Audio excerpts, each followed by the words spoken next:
குலமா அன்பு அன்பு ஊடக நண்பர்களுக்கு வணக்கம். 4 நாட்களாக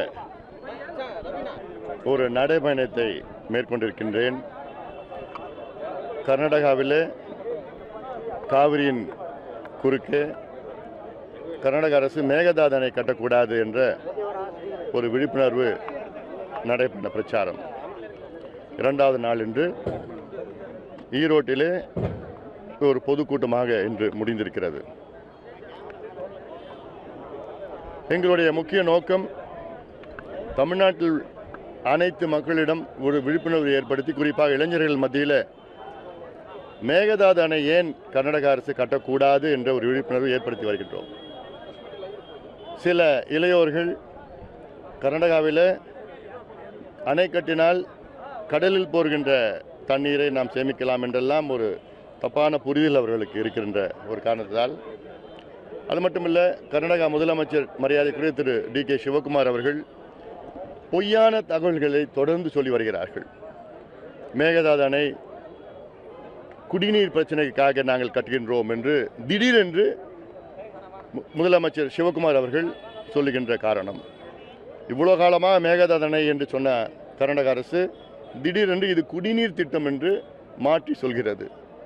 இதற்கு காரணம், குடிநீர் திட்டம் என்றால் ஏதோ ஒரு 2 டிஎம்சி 3 டிஎம்சி 5 டிஎம்சி அணை கட்டுவாங்க, அவ்வளோதான் தேவைப்படும் குடிநீருக்கு.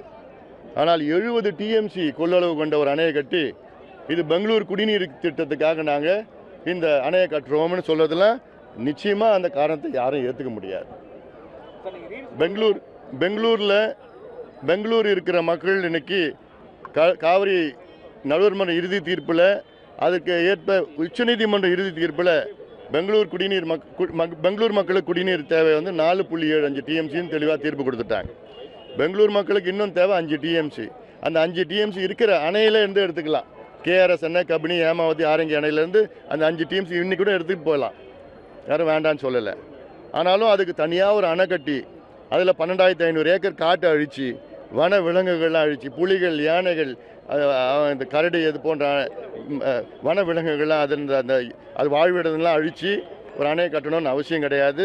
அதனால் இது மிகப்பெரிய ஒரு ஏமாற்று வேலையாக நாம் பார்க்குறோம். நம்ம இதில் நிச்சயமாக தமிழ்நாட்டு மக்கள் ஒன்று இணைய வேண்டும், அழுத்தம் கொடுக்கணும். அழுத்தம் கொடுத்துட்டு கர்நாடக அரசு மேகதாது அணை கட்டக்கூடாதுன்னு ஒரு அறிவிப்பு வரணும். இது மத்திய அரசுக்கும் அழுத்தம் கொடுக்கணும். மத்திய அரசு உடைய அமைதி எங்களுக்கெல்லாம் ஒரு ஏற்புடையது இல்லை. இந்த விஷயத்தில் ஏதாவது ஒன்று கருத்து சொல்லணும். அதே வேளையில் தமிழக சட்டமன்றத்தில் சமீபத்தில் ஒரு தீர்மானம் போட்டிருக்கிறாங்க. அந்த தீர்மானத்தில் எதிர்க்கட்சி தலைவர் மரியாதைக்குரிய திரு உதயநிதி ஸ்டாலின் அவர்கள் அதில் ஒரு திருத்தம் ஒன்று கொண்டு வந்தார். மேகதாது நடுவர் மன்றம் உருவாக்கணும்னு ஒரு திருத்தம். அது தேவையற்றது. மேகதாது அணையே நான் ஏற்றுக்கல, மேகதாது நடுவர் மன்றத்தை எப்படி நம்ம ஏற்றுக்க போகிறோம்? மேகதாது நடுவர் மன்றம் 2வது ஸ்டெப். அது முதல் ஸ்டெப்பு மேகதாது அணை. அந்த அணையே நம்ம ஏற்றுக்கூடாது. அடுத்து நடுவர் மன்றத்தை எப்படி நம்ம ஏற்றுக்க போகிறோம்? தமிழக அரசு சொல்கிற காரணம் இது குடிநீர் திட்டம். அதை ஏற்றுப்பீங்களா நீங்கள்? 70 டிஎம்சி டேமை கட்டிட்டு இது குடிநீர் திட்டம்னு யாராவது ஏற்றுப்பாங்களா? தமிழ்நாட்டில் மேட்டூர் அணை 93 டிஎம்சி, அதில் முக்கால்வாசி பெரிய டேம் கட்டிட்டு இது குடிநீர் திட்டம்னு சொன்னால் யாரை ஏற்றுப்பாங்க? அதான் இந்த பொய்யெல்லாம் ஏற்றுக்கக்கூடாது. அது மட்டும் இல்லை, அதில் வனப்பகுதியில் 12,500 ஏக்கர் காடுகள் அழிக்கிறதுக்கு கர்நாடகாவில் இருக்கிற அத்துணை எக்காலஜிக்கல் என்வாயன்மெண்டலிஸ்ட் யாருமே அது ஏற்றுக்கல. அதெல்லாம் இது கடுமையாக எதிர்க்கணும். எதிர்த்து இதை எப்படியாவது தடுத்து நிறுத்தணும். காரணம், காவிரியை நம்பி தமிழ்நாட்டில் 8 கோடி மக்கள் 5.5 கோடி மக்கள் இருக்கின்றார்கள். சென்னை உட்பட குடிநீர் தேவைகளுக்கு மட்டும் இல்லை, விவசாயத்திற்கு எல்லாம் சேர்ந்து 5.5 கோடி மக்கள் காவிரியை நம்பி இருக்கிறோம். இன்னைக்கு இந்த வருஷம் ஜூன் 12ஆம் தேதி மேட்டூர் டேம் திறந்துருக்கணும், குறுவை சாகுபடிக்கு திறக்கலை. இன்றைக்கி கூட திறக்க முடியாத சூழல். இன்றைக்கி மேட்டூர் டேமில் 40 டிஎம்சி தண்ணி தான் இருக்குது, குடிக்கிறது மட்டும்தான் தண்ணி இருக்குது. அதனால் இது டேம் மேகதாது டேம் கட்டுறதுக்கு முன்பாக இந்த நிலை இருக்குன்னா, மேகதாது அணை கட்டிட்டாங்கன்னா இந்த குடிநீர் கூட நமக்கு கிடைக்காது.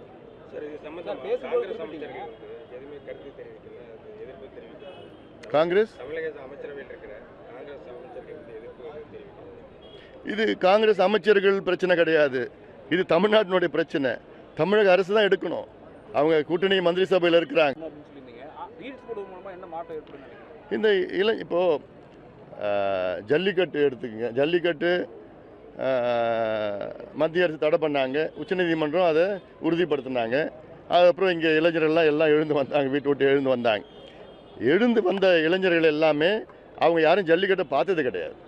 ஜல்லிக்கட்டு இல்லைன்னா கூட அவங்களுக்கு பாதிப்பு எதுவும் கிடையாது.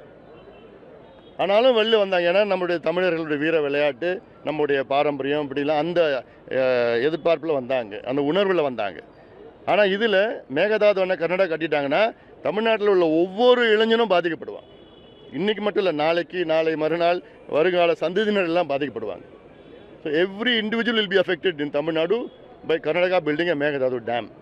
அதனால் அத்தனை பேரும் வழியில் வரணும். வந்து ஒரு அழுத்தம் கிடைச்சாதான் அதுக்கப்புறம் மத்திய அரசு, மாநில அரசு அழுத்தம் கொடுக்கணும்.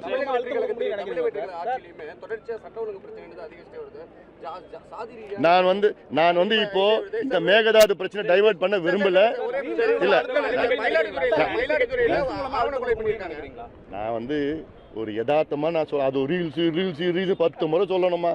ஒரு யதார்த்தமா நான் சொல்றேன். நான் ஒரு சோசியல் மீடியா மூலமா ஆட்சி மாற்றம் நடக்குது தமிழ்நாட்டில்.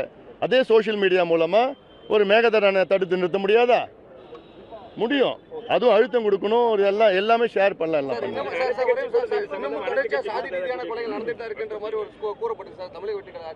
மயிலாடுதுறையில பாருங்க 2 காதல் ஜோடியில கொண்டுட்டாங்கன்ற ஒரு விஷயம் இருக்கு. அது ஜாதிதான் குறிப்பிட்டு தான், ஜாதி காரணமாக தான் அது விசாரணை நடக்குது. விசாரணை நடந்து முடிஞ்சவனே கருத்து சொல்றேன். அதிமுக இருந்து தொடர்ச்சியா வந்து தமிழக அது அவங்க உட்கட்சி பிரச்சனை பத்தி நான் பேசுறதுக்கு விரும்பல. அனைத்து கட்சி கூட்டத்தை கூட வற்புறுத்தி நிச்சயமா இந்த மேகதாது பிரச்சனை சம்பந்தமா தமிழக அரசு அனைத்து கட்சி கூட்டத்தை கூட்டி என்ன சட்ட ரீதியில் எதிர்கொள்வோம் என்ற ஒரு முடிவெடுக்கணும்.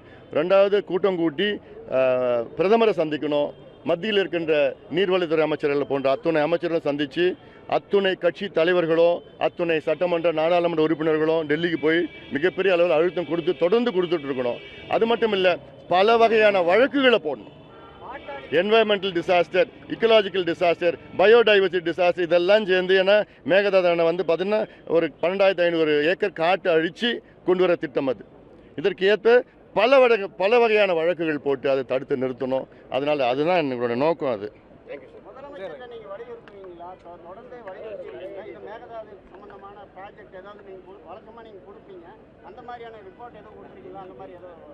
புரியல.